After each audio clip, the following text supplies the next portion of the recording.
We did get a full house here. That's great. This is a signal honor for MediaX to be able to co-host this with a number of other important institutions, and we're just quite thrilled to have you all here. My job is to take you back to the context of the times, and you saw the psychedelic tie. You heard a little bit about that. The Chicago 7 wasn't mentioned yet, but their trial was just beginning. I want to take you back slightly further, though. April '64 is kind of a signal beginning because that's when Doug started the work in this lab. And that was the month that IBM announced the first 360, machine that had anywhere from 4K to 24K bits of core memory. So if you can appreciate how little that would be. It shipped a mere year later, and it shipped in March of '65, and that's the month that DEC announced the PDP-8. The significance of that is they had shipped up till that point 118 machines in the first decade of their company. So get a hold of that, 118. The Dwarf 7 Dwarfs, is that what they called them? Had shipped on average 2 units a month for a decade. So they were steaming along. And a kid named Ivan Sutherland was busy at MIT working on what was called Project Mac, getting ready for Apple to borrow the name somewhat later. And what that was a way to have computer graphics interact with machines. And I started, because of his input, a project called the HP 1300, which was the first CRT XY display. You might know of it sort of because, as Bob was mentioning about oddities, the man to the moon shot was going to be done in audio form until 4 months before the shot, and we were able to figure out how to do space video with that particular screen. So you saw the foot land on the moon rather than hear Neil Armstrong say it was cool. The significance of the box for me, however, was twofold. One is the forecast for it was 31 units. All told is how many we'll need of a CRT display because ASR 33s are good enough for data input to computing. And for those of you that don't know what that is, ask your grandfather when you go home tonight.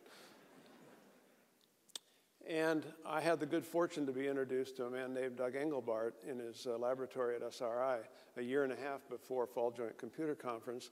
And the insult was that he had me learn, in order to be allowed to stay in the lab, he had me learn how a QWERTY keyboard worked with this hand, a mouse worked with this hand, a piano treadle worked with the left foot, and with your right knee you moved a sewing machine lever.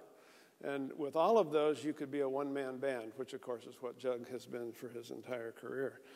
I have to read you the next thing that happened. In March of 1967, Wang, a company that you may have heard of along the way, introduced the Wang 4000 computer.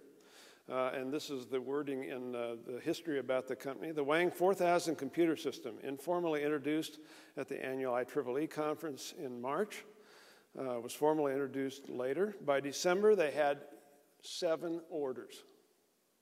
So 9 months, 7 orders, and their annual report said, clearly it has a broad potential market.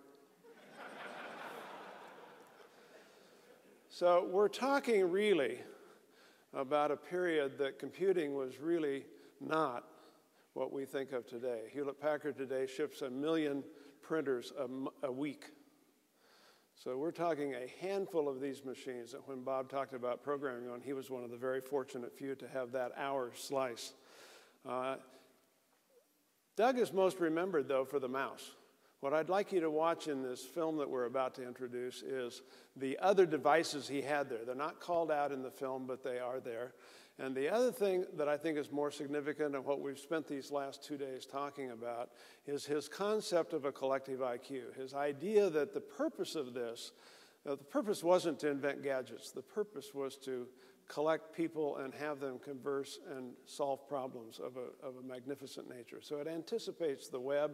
It anticipates a lot of what we think of as today's entire computing metaphor. And we brought him over to HP in '84 and tried to ask him about doing this collective intelligence thing. He built something called the ABC network. It stitched together 91 autonomous, independent, fiercely fighting divisions into something resembling a computer systems company. And of course, you may have heard they're still in business. Not many companies are these days, but that's a different issue. I'm mindful that we don't know yet when collective IQ will work, and it's also hard to tell how we'll know.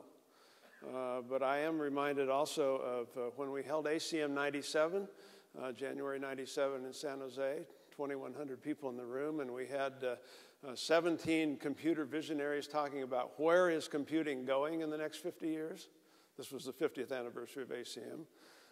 The first 5, which were names like James Burke and Gordon Bell and Joel Birnbaum, Carver Mead, and then a fellow named Vint Cerf, you might have heard of.